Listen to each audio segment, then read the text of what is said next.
Hello बच्चों, let's read the question. The question is saying find the mismatch pair. पहला है prions consist of abnormally folded nucleoprotein. दूसरा है slime mold spore causes true wall.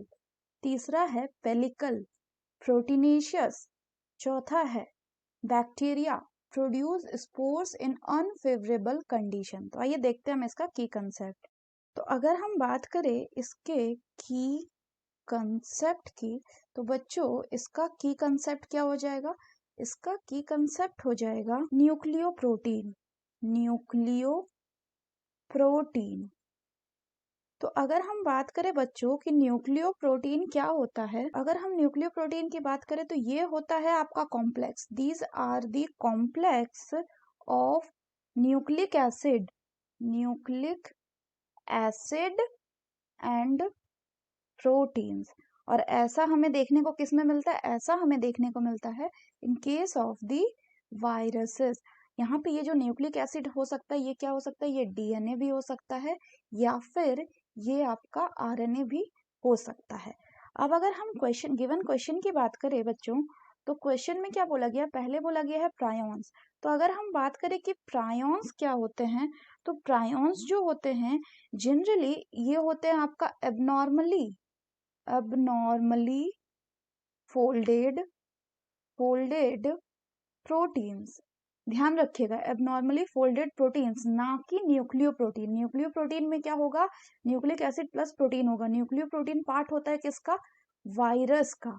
जबकि prions होते हैं abnormally folded proteins का.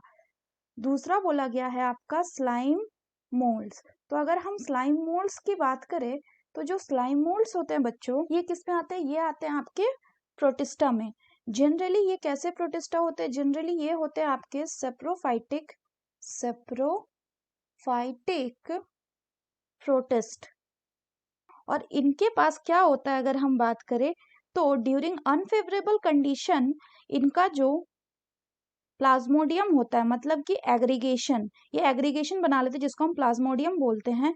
और अनफेवरेबल कंडीशन के टाइम ये जो प्लाज्मोडियम है वो डिफरेंशिएट करता है और फ्रूटिंग बॉडीज बनाता है. और जिन फ्रूटिंग बॉडीज में क्या होता है? स्पोर्स होते हैं उसके टिप में. और वही जो स्पोर्स होते हैं उनमें ट्रू वॉल पोजेस होता है. यानी ये कैसा हो गया बच्चों? सही हो गया. तीसरा बोला गया है पेलिकल. तो पेलिकल की अगर हम बात करें, पेलिकल, तो पेलिकल मिलता है किसमें हमें? ये हमें मिलता है इन केस ऑफ यूग्लिनॉइड्स. तो इनके पास, यूग्लिनॉइड्स के पास सेल वॉल नहीं होता, बल्कि होता है क्या? पेलिकल. और पेलिकल के कारण ही इनका बॉडी कैसा होता है? फ्लेक्सिबल बनता है. और पेलिकल कैसा होता है? पेलिकल होता है आपका प्रोटीनेशियस. मतलब ये भी कैसा हो गया? सही.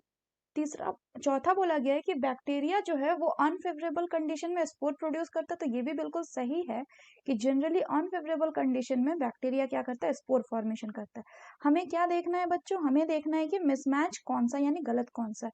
So the correct option will be option 1, that is prions. क्योंकि प्रायोन्स को बोल रहा है कि it consist of abnormally folded nucleoprotein, जबकि इसमें न्यूक्लियोप्रोटीन नहीं बल्कि क्या होता है? Abnormally folded proteins. So that's all for the question बच्चों. Hope you understood it well. Best of luck.